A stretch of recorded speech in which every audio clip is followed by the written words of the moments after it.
ఈ మలాకీ గ్రంథము 66 పుస్తకాల్లో చివరి పుస్తకం. ఓకేనా? ఇది మనకు అర్థమైంది.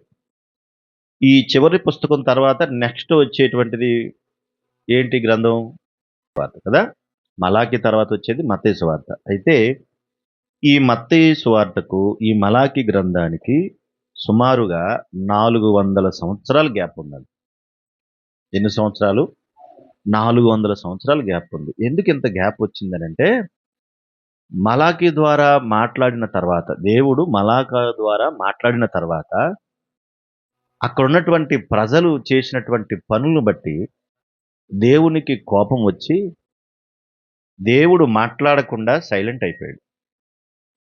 అందుకే దీన్నేమంటారంటే నిశ్శబ్ద కాలం అంటారు.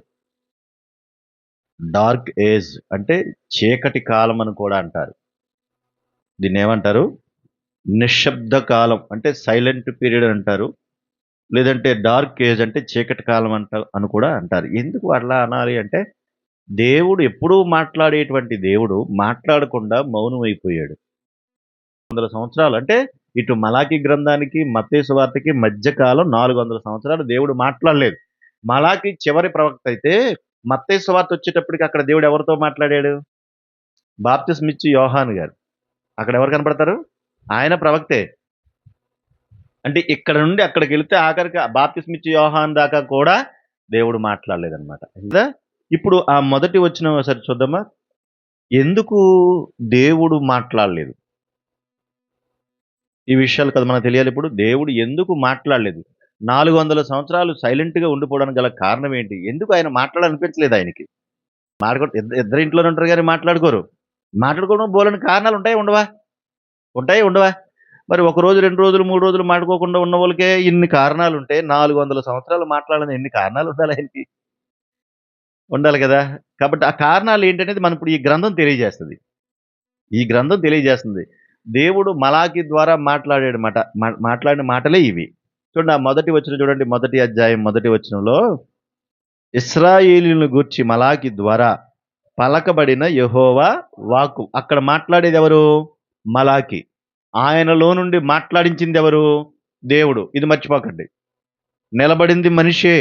కానీ మాట్లాడేది మాత్రం దేవుడు. దేవుని యొక్క మాటలు మాట్లాడతాయి. కనుక ఎవరు నిలబడి మాట్లాడినా అవి దేవుని మాటలుగానే చూడాలి తప్ప మనుషుల మాటలుగా ఎప్పుడు చూడకూడదు. ఇప్పుడు మాట్లాడేది మలాకి గారు. మలాకి ద్వారా దేవుడు ఏం మాట్లాడుతున్నాడు? ఇదిగో యెహోవా సెలవిచ్చినదేమనగా, నేను మీ ఎడల ప్రేమ చూపి మొదటి కారణం చెబుతున్నాడు. మొదటి కారణం. ఏంటి మొదటి కారణం అంటే, నేను మీ ఎడల ప్రేమ చూపి ఉన్నాను. దేవుడు అంటున్నాడు, నేను మీ ఎడల ప్రేమ చూపాను. బావుందా? పదం బాలేదా? మీ ఎడల ప్రేమ చూపించాను. బావుందా లేదా? అయితే వెంటనే ఓ ప్రశ్నొచ్చింది చూడక్కడ. అయితే మీరు ఏ విషయమందు నీవు మా ఎడల ప్రేమ చూపితివందురు? ప్రశ్న. అసలు ఎంత దారుణం చూడండిది. నేను మిమ్మల్ని ప్రేమిస్తున్నానని ప్రభు అంటే, నువ్వు ఏ విషయంలో మమ్మల్ని ప్రేమించావేంటి? అని ప్రశ్న అడుగుతున్నారు. ఎవరిని? ఎవరు అడుగుతున్నారు? ఈ ప్రజలు దేవుణ్ణి అడుగుతున్నారు. అంటే దేవుణ్ణే ప్రశ్నించేస్తే ఇంక మనుషులు మనం ఏ పాటోళ్ళం అంటారు? ఆ మాటకి ఆయన చాలా బాధపడ్డాడు. ఎవరు? నువ్వు నాకేం చేసావు అన్నట్టు. ఒక మాటలో చెప్పాలంటే నువ్వు ప్రేమ చూపించానంటున్నావు రైటే. నువ్వు మాకేం చేసావు అన్నట్టుగా చెప్తున్నారు. మిమ్మల్ని అడిగితే అదే ప్రశ్న ఇశ్రాయేలు ప్రజలను పక్కన పెట్టి వాళ్ళ గురించి మాట్లాడితే ఇశ్రాయేలు ప్రజలకు దేవుడు ఏం చేశాడంటే మీరెన్ని చెప్తారు? ఐగుప్తులో నుంచి బానిస బ్రతుకుల నుంచి తీసుకొచ్చాడు బయటికి. ఎర్ర సముద్రం పాయలు చేశాడు. అక్కడ అద్భుతాలు చేశాడు. వీళ్ళు బానిస బ్రతుకులు ఏడుస్తూ ఉంటే అక్కడి నుంచి బయటికి తీసుకొచ్చాడు. మీకు తెలియనటువంటి విచిత్రమైన సంగతి ఏంటో తెలుసా? ప్రారంభ కాలంలో ఉన్న ఇశ్రాయేలు ప్రజలు, యూదులు ఇప్పుడున్నారా? ప్రారంభ కాలం నుండి ఇశ్రాయేలు జాతి ఒక ప్రత్యేక జనాంగంగా కనబడుతున్నారు మనకాళ్ళు. ఆ కాలంలో ఇశ్రాయేలు యూదులను చూసాం. ఈ కాలంలో కూడా ఆ యూదుల్ని మనం చూస్తున్నట్టే అప్పటి నుండి ఇప్పటి వరకు కూడా దేవుడు వారి పక్షాన యుద్ధం చేస్తున్నాడు. అప్పుడున్న యూదులు ఇప్పుడు ఉన్నారు. అప్పుడే ఉన్నటువంటి యెరూషలేము ఇప్పుడు కూడా ఉంది. అప్పుడున్నటువంటి ఆ ఇజ్రాయేలు ప్రాంతం ఇప్పుడు కూడా ఉంది. అంటే ఒక ప్రత్యేకమైనటువంటి జనాంగంగా దేవుడు చేసుకుని, వారి పక్షాన యుద్ధం చేస్తూ, వారికి తోడుగా ఉండి, వారికి ఏ నొప్పులు లేకుండా వారిని కాపాడుతా ఉంటే, "నువ్వు మా కోసం ఏం చేసావేంటి?" అని అంటంటే ఆయనకెలా ఉంటది? ఎలా ఉంటది చెప్పండి? ఇన్ని కార్యాలు చేసి దేవుడు తీసుకొనొస్తే, "నువ్వు మా కోసం ఏం చేసావు?" అంటంటే, దేవుడు ఎక్స్‌ప్లనేషన్ చేసుకుంటాను చెప్పుకుంటున్నాడు. ఏం చేసావని అడుగుతున్నారేంట్రా మీరు నన్ను? అక్కడ చూడండి మంచి మాటలుంటాయి చూడండక్కడ. ఏ విషయమందు నీవు మా ఎడల ప్రేమ చూపితివందురు. ఏశావు యాకోబుకు అన్న కాడా, ఈ మాట ఎవరంటున్నారు? దేవుడు అంటున్నాడు. ఏశావు యాకోబుకు అన్న కాడా. అంటే యాకోబు అంటే ఇశ్రాయేలు ప్రజలు కదా! యాకోబు అంటే ఏశావు, యాకోబు ఇద్దరు అన్నదమ్ములే కదా! కాబట్టి అన్న కాడా. అయితే నేను యాకోబును ప్రేమించి తిని ఇదే యెహోవా వాక్కు. ఏం చేసావని అడుగుతున్నావు? మీరిద్దరు అన్నదమ్ములుంటే ఏశావును పక్కన పెట్టి నిన్ను ప్రేమించానురా అంటున్నాడు. ఇప్పుడు ఇక్కడ మరి దేవుడు పక్షపాత? మనకలాగా అనిపిస్తది కదా! కదా! కానే కాదు. ఆయనెప్పుడు కూడా న్యాయం పక్షానుంటాడు. మంచి పక్షానుంటాడు. అబద్ధం పక్షాన ఆయన ఉండడు. అన్యాయం అనేది ఆయన డిక్షనరీలోనే లేదు. కాబట్టి ఆయన న్యాయవాది. న్యాయవంతుడు గనక న్యాయం పక్షాన ఉంటాడు గనక, ఇప్పుడు ఆయన మాట్లాడుతూ ఆయన ఏమంటున్నాడంటే, నేను నిన్ను ప్రేమించాను. ఇదే యెహోవా వాక్కు. అది మొదటి కారణం అదే. ఆయన మాట్లాడకపోవడానికి కారణం ఏంటంటే, నువ్వు మాకేం చేసావని అడుగుతున్నారు వాళ్ళు. అది మొదటి కారణం. కాబట్టి 2 మాటలు చూద్దాం ఇక్కడ. ఒకసారి హోషేయ గ్రంథం 11 అధ్యాయం మొదటి వచనం. హోషేయ గ్రంథం 11 అధ్యాయము మొదటి వచనం ఇశ్రాయేలు బాలుడయ్యుండగా నేను అతనిడల ప్రేమ కలిగి నా కుమారుని ఐగుప్తు దేశములో నుండి పిలిచి తిని అన్నాడు. నాకు ప్రేమ ఉంది కాబట్టే ఐగుప్తులో మీరు మగ్గిపోతుంటే అక్కడి నుంచి మిమ్మల్ని నేను తీసుకొచ్చానంటున్నాడు. అలాగే ఇర్మియా గ్రంథము 31 అధ్యాయము 3 వచ్చిన భాగాన్ని కూడా చూడండి. 31:3 ఇర్మియా గ్రంథం 31:3లో చాలా కాలము క్రిందట యెహోవాకు నాకు ప్రత్యక్షమై ఇట్లా నేను శాశ్వతమైన ప్రేమతో నేను నిన్ను ప్రేమించుచున్నాను గనుక విడువక నీ ఎడల కృప చూపుచును. అంటే ఏంటి?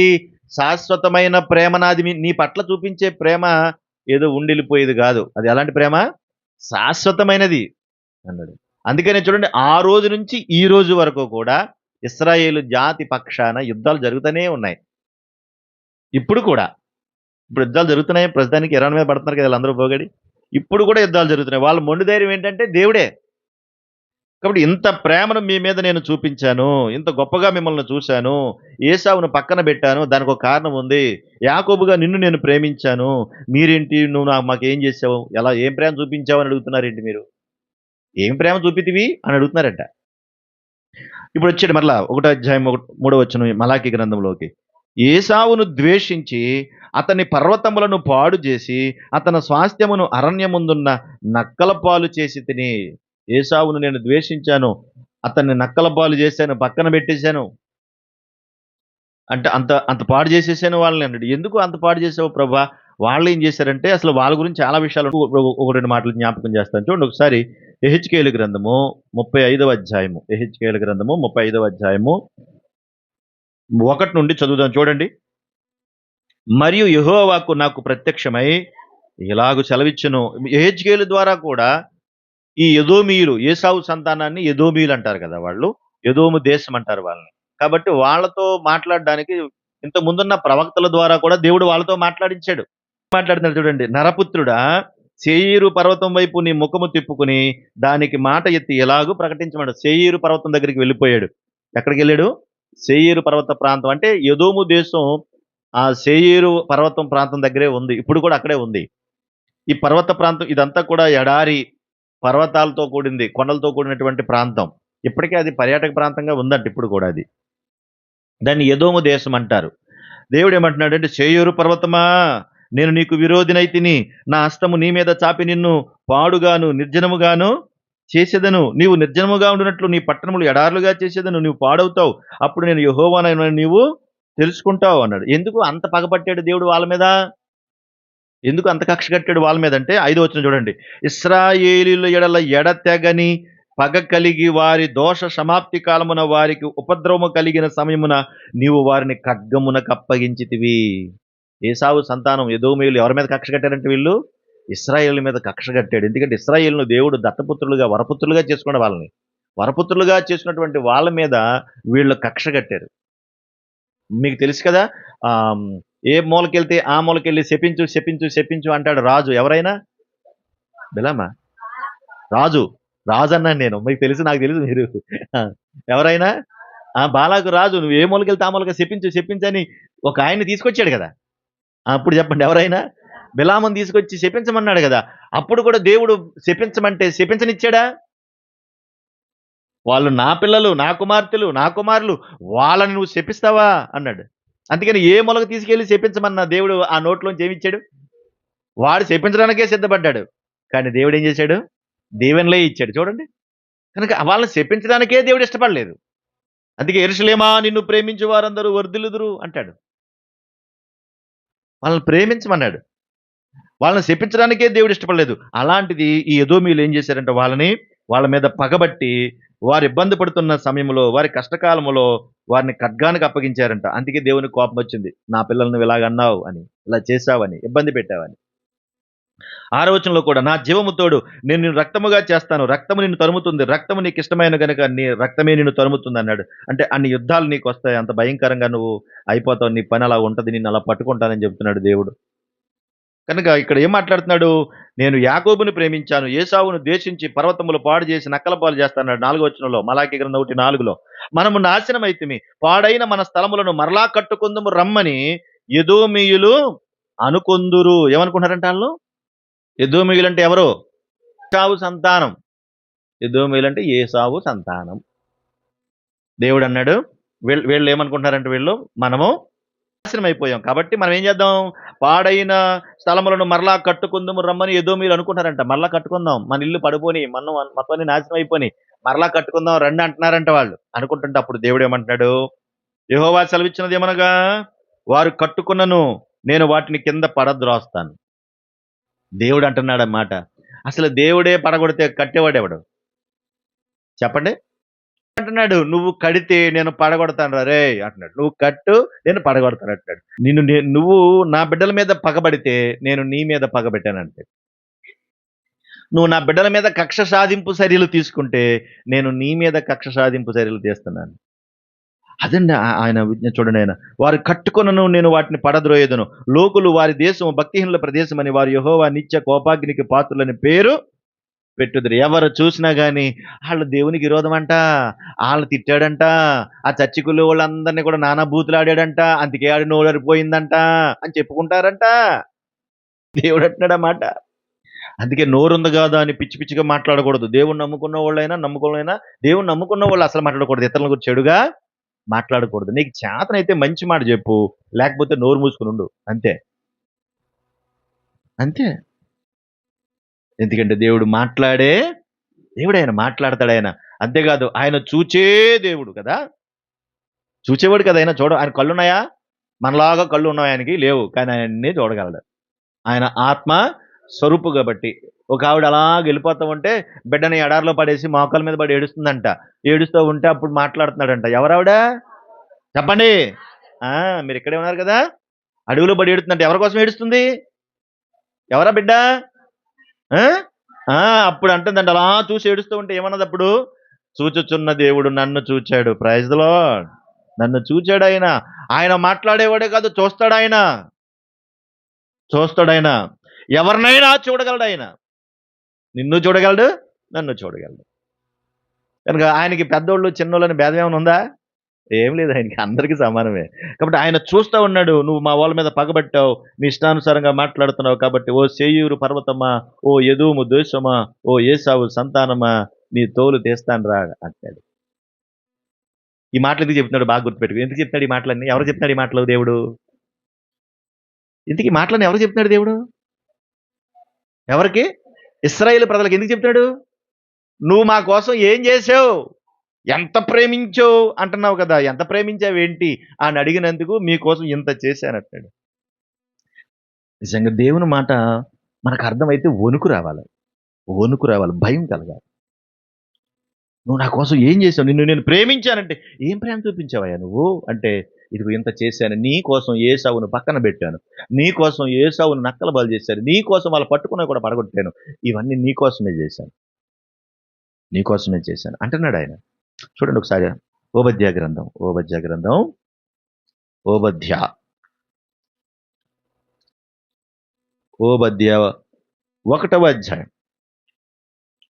చూడండి. అక్కడ ఎదోమును గూర్చి ప్రభువైన యెహోవా సెలవిచ్చినది. అసలు ఈ ఓబద్యా అనేటువంటి ప్రవక్త ద్వారా మొత్తం ఎవరితో చెప్పించాడు అనుకుంటున్నారు?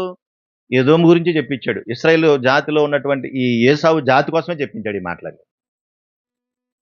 ఆయన చెప్పిన మాటలంటే అసలు మతి పోద్ది మనకి. చూడండి, ఎదోము మీద యుద్ధము చేద్దాము రండని జనులను రేపుటకై దూత పంపించబడి ఉన్నాడు. ఎవరి మీదకి యుద్ధం అంట? ఎదోము మీద యుద్ధం చేయడానికి దూతలను పంపించాడంట. అంటే వాడు సైలెంట్ గాని ఊరుకున్నా గాని ఈయన ఏం చేస్తున్నాడు? అసలు ఊరుకోవడం లేదు. ఎవరెవరిని రేపాలో రేపుతున్నాడంటండి. ఒక మాట అనేసి మనం మర్చిపోతాం. కానీ సంవత్సరాలైనా గాని ఆ మాట దేవుడు మర్చిపోడు. అనుకుంటాం, ఒక మాట అనేసి మర్చిపోతాం. అంతే కదా? ఒక మాట అనేసి నువ్వు మర్చిపోతావు, నేను మర్చిపోతానేమో. కానీ ఎవరు మర్చిపోరు? దేవుడు మర్చిపోడు. ఆయన చూచుచున్న దేవుడు, ఆయన మాట్లాడే దేవుడు కాబట్టి అన్నీ చూస్తాడు. నువ్వు పరిశుద్ధుల మీద అయినా సరే, సంఘంలో ఉన్నటువంటి బిడ్డల మీద అయినా సరే, ప్రభు నమ్ముకున్న బిడ్డలైనా సరే, లేదా నువ్వు ఇతరులను ఇబ్బంది పెట్టే పరిస్థితులు సరే, నువ్వు అనేసి మర్చిపోతావు కానీ ఆయన మర్చిపోడు. కాబట్టి మనం చాలా జాగ్రత్తగా ఉండాలి, మాట్లాడాలి. ఆ రోజున వాళ్ళు చేసినటువంటి పనులన్నీ కూడా కనబడ్డాయి. అందుకని అంటున్నాడు, నువ్వు మర్చిపోయేమో కానీ నేనేం చేస్తాను, నీ మీదలకు నేను ఏం చేస్తాను, దూతల్ని పంపిస్తాను అంటున్నాడు. ఎవరనంట? నువ్వు యుద్ధం ఒకవేళ మర్చిపోతే నువ్వు అనుకోవచ్చు, నేను మర్చిపోను, నీ మీదకి దూతల్ని పంపిస్తాను. అంతేకాదు, చూడండి అక్కడ 3వ వచనంలో, ఓబద్య గ్రంథం 3వ వచనంలో, నన్ను క్రిందకు పడద్రోయగలవాడెవడని అనుకునివాడా. వాడు ఏమనుకుంటాడంట? నన్ను పడగొట్టేవాడు ఎవడరా అనుకుంటున్నాడంట. చాలా పొగరబోతాను ఇలాంటి వాళ్ళకి చాలా మందికి ఉంది కదా. నువ్వు కిందకు పడదోయగలవాడు ఎవడని అనుకునివాడా, నీ హృదయపు గర్వము చేత నువ్వు మోసపోతివి. పక్షిరాజు గూడంత ఎత్తున నివాసం చేసుకుని నక్షత్రాల్లో నువ్వు దాన్ని కట్టిన అచ్చటి నుండి కూడా నేను నిన్ను ఏం చేస్తాను, కిందకు పడగొట్టేస్తాను. రే ఒక్కు తంతాను నేను అనుకోరా, కింద పడతావరా నువ్వు. ఏమండి, దేవుడు ఎక్కడ ఉన్నాడండి? ఆకాశం అందు. మనం ఎక్కడ ఉన్నామండి? మరి ఎక్కడ తప్పించుకోగలుగుతాం ఇప్పుడు చెప్పండి? నిజంగా ఆలోచిస్తే భయం ఎట్లేదు మరి దేవుని మాట. దేవుడు అంటున్నాడు, ఇశ్రాయేలు ప్రజలారా, నువ్వు మాకేం చేసావు అంటే, మీకోసం ఇన్ని చేశానురా నేను, ఇన్ని చేశాను మీకోసం. ఎంత ప్రేమ చూపించేవా అని ఒక్క మాటలో అనేసారు మీరు. ఎంత బాధపడుతున్నాడండి ఆయన చూడండి. ఇన్ని చేశాను మీకోసం. చూడండి, యెషయా గ్రంథం 1వ అధ్యాయం 2వ వచన భాగం. యెషయా గ్రంథం 1వ అధ్యాయం 2వ వచన భాగం తీసి చదువు. యెహోవా మాట్లాడుచున్నాడు, ఆకాశమా ఆలకించుము, భూమి చెవియొగ్గుము. నేను పిల్లల్ని పెంచి గొప్పవారినిగా చేసి తిని. ఏం చెప్తున్నాడండి ఆయన? ఎంత గొప్పవాళ్ళుగా చేసిన ఏం చేశాడట? నా మీద తిరగబాటు చేశారంటండి బాబు. ఇది మన నైజం. మనం ఎంత చేసినా వాళ్ళు ఏం చేస్తారంటే తిరుగుబాటే చేస్తారు. ఇంకేమంటున్నాడు? ఎద్దు తన కామందు నెరుగును. చూసారా, ఎద్దుకి ఏం తెలుసు అంట? అమ్మా వింటున్నారా? ఎద్దుకి ఏం తెలుసు? తన కామందు అంటే ఎవరండి? వానరు. మీకు తెలుసా, 2 ఎడ్ల బండి మీద ప్రయాణం చేసుకుంటూ వెళ్ళిపోతా హాయిగా పడుకుంటాడు అందులో, బండి నడిపేవాడు. కానీ ఎక్కడికి వెళ్ళిపోద్ది అది? ఎప్పుడైనా ఎద్దు యాక్సిడెంట్ చేసిందా? మరి ఎవరు యాక్సిడెంట్ చేస్తారు చెప్పండి? కారు, బళ్ళు, బస్సులు, విమానాలు, అసలు ఏదైనా యాక్సిడెంట్ చేద్దాం. ఎద్దు ఎప్పుడైనా యాక్సిడెంట్ చేసిందా? ఇది వండర్ఫుల్ పర్సన్ ఎద్దు. సూపర్ కదండి అసలు. దాని మీద పడుకుంటాడు ఆ చక్క యజమాని, అలా పడుకుంటాడు. అది సరాసరి ఇంటికి తీసుకెళ్ళిపోద్ది. ఎద్దు కూడా తెలిసింది. దాని మీద పాట రాశాను, ఆకాశమా ఆలకించము, భూమి చెవి ఎగ్గుమని. బాగుంటది పాట, దాని మీద రాసిన పాట. సరాసరి ఇంటికి తీసుకెళ్ళిపోతుంది, తన కామందిని తెలుసుకుంటుంది. కానీ నన్ను మీరు తెలుసుకోలేకపోతున్నారా బాబు. గాడిద తన సొంత వాని దొడ్డి తెలుసుకుంటుంది. గాడిద కూడా తెలుసుకుంటుంది. అది ఎక్కడెక్కడ తిరిగినా కడకు వచ్చేది ఎక్కడికి ఏంటంటే, తన దొడ్డేదో తన యజమానిదో తిరిగి వచ్చి అక్కడ జాయిన్ అయిపోతుంది. ఇశ్రాయేలుకు తెలివి లేదు, నా జనులు యోచించరు. పాపిష్టి జనమా, దోషభరితమైన ప్రజలారా, అయ్యయ్యో దుష్ట సంతానమా, చెరుపు చేయు పిల్లలారా, మీకు శ్రమ. ఎంత బాధపడతాడండి, అది బైబిల్ భాష. ఒరే ముర్పిష్టి జనమా, మీకు ఎంత చేశాను నేను అండి. అందుకే ఇవన్నీ చెప్పి ఆయన ఏమైపోయాడంటే మౌనం అయిపోయాడంట.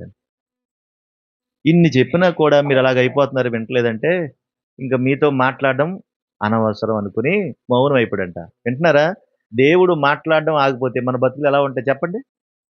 దేవుడు మాట్లాడకపోతే మనం ఏమవుతాం అసలు? దేవుని మాట ఒక ఉన్నతమైన స్థితికి తీసుకెళ్తుంది. మనం అదే చదువుకుంటాం, ఇది మనం పాడతాం కదా బైబిల్ కోరస్లో. దేవుని వాక్యము రెండంచుల ఖడ్గము, మానవ జీవితమును. ఆ కోరస్ అదే. ఆ కోరస్ ఎందుకు అనుకుంటున్నాం? ఉత్తినే సరదాగా పాడుకుంటానికి కాదు. వాక్యం మనల్ని ఏం చేస్తుంది? వాక్యం మనల్ని ఎలా నడిపిస్తుంది? వాక్యం మనతో ఎలా ఉంటుంది? వాక్యం మనతో ఉంటే మనం ఎట్లా ఉంటామని చెప్పడానికి బైబిల్ కోరస్. ఉత్తినే సరదాగా పాడుకునేది కాదది. ఒక గొప్ప స్థితి వాక్యం. అంటే వాక్యం అంటే ఎవరు? దేవుడేగా. ఇప్పుడు ఆ దేవుడు మనతో మాట్లాడితే మనం బాగుంటాం, బాగోమా? బాగుంటాం. సరిజేయబడతాం మనం. ఎంత ఎదిగినా గాని మనకు గర్వం ఉండదు. ఒక్క తంతంతే అక్కడి నుంచి పడిపోతా ఉంటాడు దేవుడు. నువ్వు ఆకాశమంత ఎత్తైన గూడు కట్టుకున్నా నేనేం చేస్తాను అక్కడి నుంచి నిన్ను పడగొట్టేత్తా నేను అంటున్నాడు. ఆయనే పడగొట్టేస్తే మనమేమవుతాం? కనుక ఆ రోజున ఇశ్రాయేలు ప్రజలను ప్రేమించి, నేను మీకు ఇన్ని చేశాను. ఇన్ని చేసినా మీరు నన్నేమడుగుతున్నారు? నువ్వు ప్రేమ చూపించానంటున్నావు. ఎంత ప్రేమ చూపించావేంటని అడుగుతున్నారు మీరు అని ఆయన బాధపడుతూ సైలెంట్ అయిపోయాడు. ఇక మన దగ్గరికొచ్చేటప్పటికి యోహాను సువార్త 3 అధ్యాయం 16 వచనం. మన దగ్గరికొచ్చేటప్పటికి మన పరిస్థితులు ఏంటో చూడండి. యోహాను సువార్త 3 అధ్యాయం 16 వచనం. దేవుడి లోకమును ఎంతో ప్రేమించెను కాగా ఆయన తన అద్వితీయ కుమారునిగా పుట్టిన వాని యందు. అంటే ఏం చెప్తున్నాడు ఆయన కూడా? ఇక్కడ కూడా ఏం చెప్తున్నాడు ఆయన అంటే, ఆయన పిల్లల్ని పెంచి పెద్దవాళ్ళుగా చేసి వాళ్ళ కోసం చెప్తే, ఈ లోకంలో ఉన్నటువంటి మనల్ని కూడా ఆయన ప్రేమించాడు. వాళ్ళ కోసం ప్రత్యేకంగానే కాదు, మనల్ని కూడా ఆయన ఏం చేశాడు? ప్రేమించాడు. ప్రేమించి వాళ్ళకి మనకి కూడా దేవుని యొక్క మాటలు అందించడానికి సిద్ధపడ్డాడు ఆయన.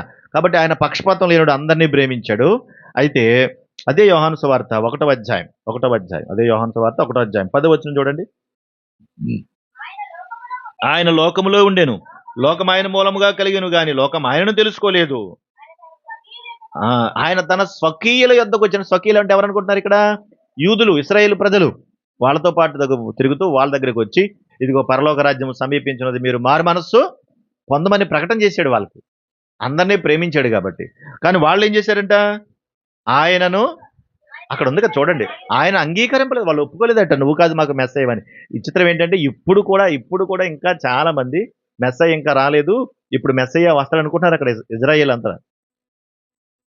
మరి మనం వచ్చాడా రాలేదు?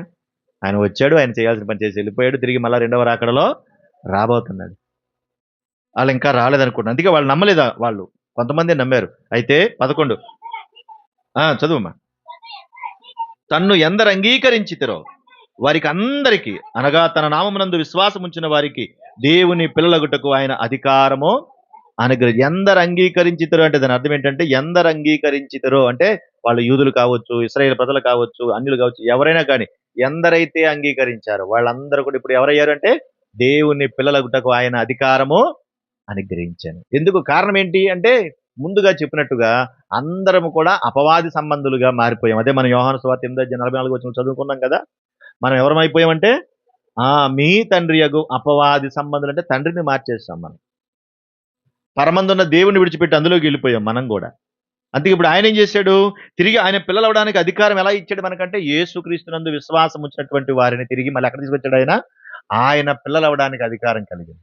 ఇప్పుడు మనం అలా దేవుని దగ్గరికి రాగలిగాం. ఇప్పుడు చెప్పండి, ఇశ్రాయేలును ప్రేమించిన దేవుడు మనల్ని ప్రేమించాడా లేదా? ప్రేమించలేదా? ప్రేమించాడు కదా. మరి వాళ్ళు వేసినట్టు ఇప్పుడు మనం కూడా ప్రశ్నిస్తున్నామా? చెప్పండి. మరి వాళ్ళు ఏమన్నారు? మొదటి ప్రశ్న వాళ్ళు ఏం చెప్పారు? ముగిస్తున్నాను. ఏ విషయమందు నువ్వు మా ఎడల ప్రేమ చూపావు అని అడిగారు. ఇప్పుడు మరి దేవుడు మన ఎడల ప్రేమ చూపాడా లేదంటే చూపించాడు. అన్ని ప్రేమలు సంపాదించుకుని ఇప్పుడు మనం కూడా ఏం చేస్తున్నాం? ఏదన్నా మనం అనుకున్నది పని అయితే దేవుడు గొప్పోడు, పని కాకపోతే దేవుడు గొప్పోడు కాదు.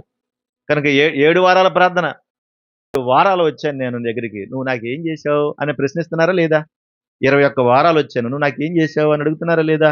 దేవుడు చేసిన మేలు పొందుకుని, బిడ్డల్ని పొందుకుని, కుటుంబాలు పొందుకుని, ఇల్లు కట్టుకుని, వాకులు కట్టుకుని, ఎన్నో మేలులు సంపాదించుకుని కడకొచ్చి, ఏమ్మా మందిరికి రావట్లేదమ్మా అంటే, ఎన్ని వారాలు వచ్చినా ఏం చేశాడు దేవుడు అని నువ్వు కూడా అడుగుతున్నావు కదా. దేవుణ్ణి అడుగుతలేదా? మరి ఆ రోజున వాళ్ళు అడిగినట్టే ఇప్పుడు ఈ రోజు కూడా నువ్వేం చేస్తున్నావు? దేవుణ్ణి అడుగుతున్నావు. ఇప్పుడు ఆయన ఏమనాలి? మౌనం అయిపోవాలి కదా. మరి ఆయన మౌనం అయిపోతే మనం బతకగలమా? అందుకే ఎల్లప్పుడూ మనకి ఎవరు కావాలంటే దేవుని యొక్క మాట కావాలి. దేవుని మాట మనతో మాట్లాడుతుంటే మనం బ్రతుకుతాం. ఆయన మాట లేకపోతే చచ్చిన స్థితిలోకి వెళ్ళిపోతాం. అందుకే ఆరాధన, అందుకే తరగతి, అందుకే ప్రార్థన, అందుకే వాక్య ధ్యానం. ఇవన్నీ ఎందుకు అనుకుంటున్నారు? మనం ఆయనతో మాట్లాడుతూ ఉండాలి, ఆయన మనతో మాట్లాడుతూ ఉండాలి. ఆయన ప్రేమను పొందుకున్నాం మనం. ఈ ప్రేమ ఎక్కడ దాకా ఉండాలి? ఎప్పుడు దాకా ఉండాలి? వాళ్ళకి చెప్పాడు, శాశ్వతమైన ప్రేమతో నిన్ను ప్రేమిస్తాను. వాళ్ళతోనే కాదు, ఇదిగో తల్లి తండ్రి అందరూ విడిచిన నిన్ను చంకబెట్టుకుని తిప్పుతానన్నాడు. వాళ్ళకే కాదు ఆ ప్రేమ, శాశ్వతమైన ప్రేమ మనకు కూడా ఇచ్చాడు. మరి ఈ ప్రేమ నిర్లక్ష్యం చేస్తామా? వాళ్ళు ప్రశ్నించినట్టుగా మనం కూడా ప్రశ్నిద్దామా? అదే నా జీవితం అంటారా? చెప్పండి మరి. మరి ఎంతకాలం నుండి నువ్వు దేవుని మాటలు వింటున్నావో, ఎదోము దేశమోళ్ళు, ఇశ్రాయేలు జాతిలో ఉన్నటువంటి వాళ్ళు విడిపోయి, ఏశావు సంతానంగా విడిపోయి, వాళ్ళు దేవుని పిల్లల మీద పగబడితే, దేవుడు వారి మీద యాక్షన్ తీసుకున్నాడు. కాబట్టి మన జీవితాల్లో మనము కూడా దేవుణ్ణి ప్రశ్నించే వారముగా కాక, దేవుణ్ణి ప్రేమించే వారంగానే ఉండాలి. ఒక మాట జ్ఞాపకం చేసి ముగిస్తాను. చూడండి ఒకసారి యోహాను రాసిన మొదటి పత్రిక. యోహాను రాసిన మొదటి పత్రిక. యోహాను రాసిన మొదటి పత్రిక 4వ అధ్యాయం 16వ వచన భాగం. మన ఎడల దేవునికి ఉన్న ప్రేమను మనం ఎరిగిన వారమై దాన్ని నమ్ముకున్నాం. ఎలా తెలుసుకున్నాం అంటే మనం మనలో దేవునికి ఉన్న ప్రేమను మనం ఎరిగిన వారమే నమ్ముకున్నాం. దేవుడు ప్రేమ స్వరూపి అయి ఉన్నాడు. ప్రేమ యందు నిలిచియుండు వాడు దేవుని యందు నిలిచి ఉన్నాడు. అంటే దేవుని ప్రేమలో ఉన్నవాడు ఎప్పుడు ఎలా ఉంటాడంట? దేని విషయంలో కూడా లొంగడు, భయపడిపోడు, విడిచిపెట్టడు. ఏ స్థితిలోనైనా ప్రభు కొరకే నిలబడతాడు. ప్రాణం మీదకి వచ్చినా కూడా ప్రభు కొరకే నిలబడతాడు. అటువంటి స్థితి తెచ్చుకోవాలంటున్నాడు. ఆ తర్వాత చివరిగా అక్కడ ఉంది చూడండి, 19వ వచనం. ఆయనే మొదట మనల్ని ప్రేమించెను గనుక మనం ప్రేమించుచున్నాం. ఆయనే మొదట మనల్ని ఏం చేశాడు? ప్రేమించాడు. మన స్థితిగతులు ఎరిగినవాడు, మన జీవితం ఎరిగినవాడు, మన బతుకు విధానం ఎరిగినవాడు, మన నశింపు ఎరిగినవాడు కనుక, మన పాపపు స్థితి ఎరిగినవాడు కనుక ఏం చేశాడు? ఆయన మనలను ప్రేమించాడు. ప్రేమించిన వాడు ఏం చెప్తున్నాడు? ఎవడైనను నేను దేవుణ్ణి ప్రేమించుచున్నానని చెప్పి తన సహోదరుని ద్వేషించిన యెడల అతడు అబద్ధికుడగును. నేను దేవుణ్ణి ప్రేమిస్తున్నానని చెప్పి పక్కని నువ్వు ప్రేమించలేకపోతే నువ్వు అబద్ధికుడివి అంటాడు దేవుడు. నువ్వు మోసగాడివి అంటాడు. నిన్ను వలె నీ పొరుగు వానిని ప్రేమించమని చెప్పాడు. ప్రేమ కలిగిన దేవుడు మొదటగా ప్రేమించి తన ప్రేమను పంచి ప్రేమతో మనల్ని నిలిపి నువ్వు ఇతరులను కూడా ప్రేమించు అని ప్రేమ వాగ్దానములు అందించిన ప్రేమాస్వరూపుడు, ప్రేమగల దేవుడు మన దేవుడు. ఆ ప్రేమను మనకివ్వడానికి తన ప్రాణాన్నే ప్రాణత్యాగం చేశాడు. ఎవరు మనకు అది పెట్టరు. కనుక ఆ ప్రేమను ఇవ్వడానికి ఈ భూమి మీదకి వచ్చాడు. ఇశ్రాయేలు ప్రజలు ప్రశ్నించినట్టుగా మనం ఎప్పుడూ దేవునిని ప్రశ్నించకూడదు. దేవుని కృప తోడుగా ఉండును గాక. ఆమేన్. ప్రార్థన చేసుకుందాం.